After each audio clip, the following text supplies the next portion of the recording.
Have you ever wondered if the money in your wallet is losing its power? For decades, the US dollar has been the king of currencies, the one everyone trusts and uses for international trade. But what if I told you that a major shift is happening right now, one that could shake the very foundations of the global economy? A group of powerful nations, known as BRICS, is cooking up something that could challenge the dollar's dominance. We're talking about Brazil, Russia, India, China, and South Africa, and they're not alone. More and more countries are lining up to join them. So what's their big plan? A new currency.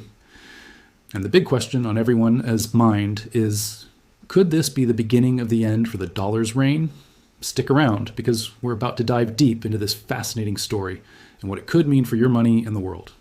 To really understand what's happening, we need a quick trip back in time. After World War II, the world's leaders gathered and created something called the Bretton Woods system.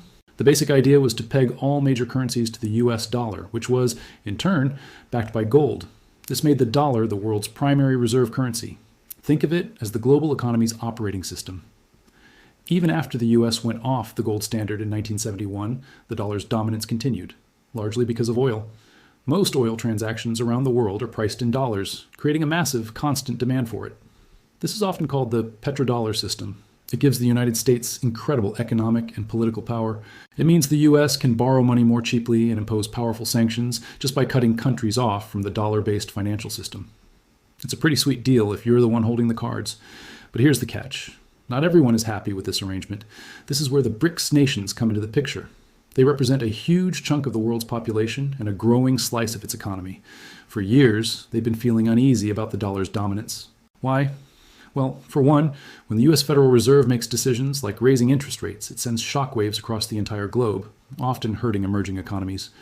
These countries feel like they're on a roller coaster they can't control. Plus, the use of sanctions as a political weapon has made many nations nervous. They're worried that they could be next to be locked out of the global financial system if they fall out of favor with the US. So they started thinking, what if we could build our own system? A system that's not so dependent on the dollar and Washington's policies?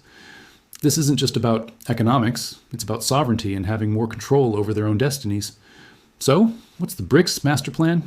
It's a multi-step process that's been in the works for a while. First, they encourage trading among themselves using their own local currencies. So China buys oil from Russia using yuan or rubles, bypassing the dollar completely.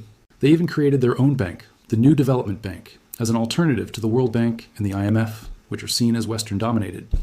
But the most ambitious part of their plan is the creation of a new common currency. The idea is to have a single currency, possibly backed by a basket of commodities like gold, oil, and other resources that the BRICS countries are rich in. This would create a stable and attractive alternative to the dollar for international trade. It's a bold move designed to slowly but surely chip away at the dollar's foundation. Imagine a world where oil from Saudi Arabia could be bought with this new BRICS currency, or where a Brazilian company could pay a Chinese supplier without ever touching a single US dollar. That's the future the BRICS nations are trying to build. And it's gaining traction. Last year, the group expanded, welcoming major oil producers like Saudi Arabia and the UAE, along with Iran, Egypt, and Ethiopia. This is a huge deal. Bringing major energy exporters into the fold gives their de-dollarization project serious muscle. More countries trading in a non-dollar currency means less demand for the dollar. It's a simple case of supply and demand. If the world needs fewer dollars, the value of the dollar could fall. Now, let's talk about the elephant in the room. Could this new BRICS currency actually replace the dollar? Well, most experts agree it won't happen overnight. The dollar's dominance is incredibly entrenched. The global financial system is built on dollar infrastructure. The US has the world's deepest and most liquid financial markets. Plus, creating a new currency for a diverse group of countries is incredibly complex. Think about the euro. It took decades of integration and negotiation. The BRICS nations have very different political systems and economic priorities. Who would control the monetary policy? How would they set the exchange rate? These are massive hurdles they need to overcome. There's a lot of political will, but the practical challenges are enormous. So a full-blown replacement is a long shot in the near future. However, we shouldn't dismiss this as just talk.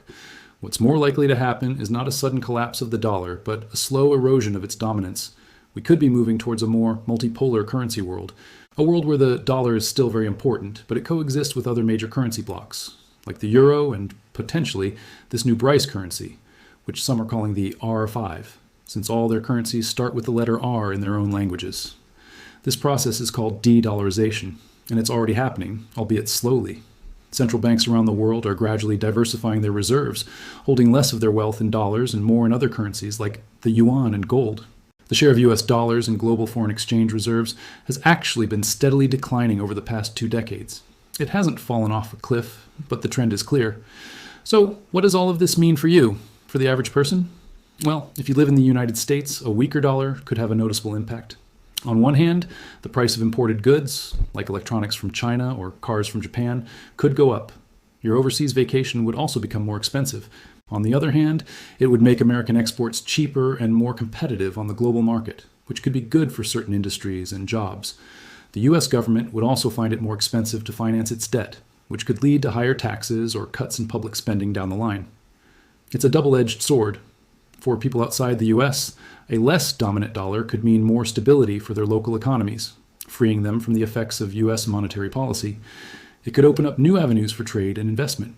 The rise of a BRICS currency isn't just a financial story, it's a geopolitical one.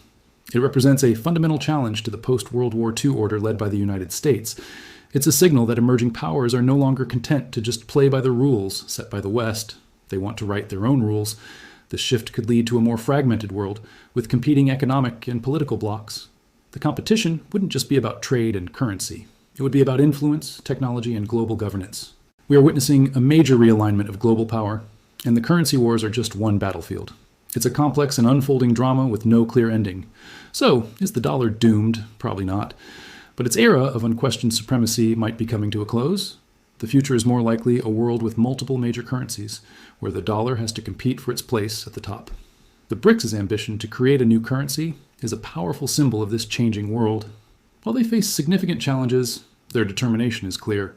The global economic landscape is shifting beneath our feet, and the next decade will be crucial in determining what the new world order will look like.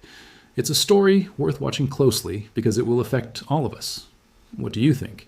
Is this a good thing for the global economy or a risky gamble? Let me know your thoughts in the comments below. Thanks for watching.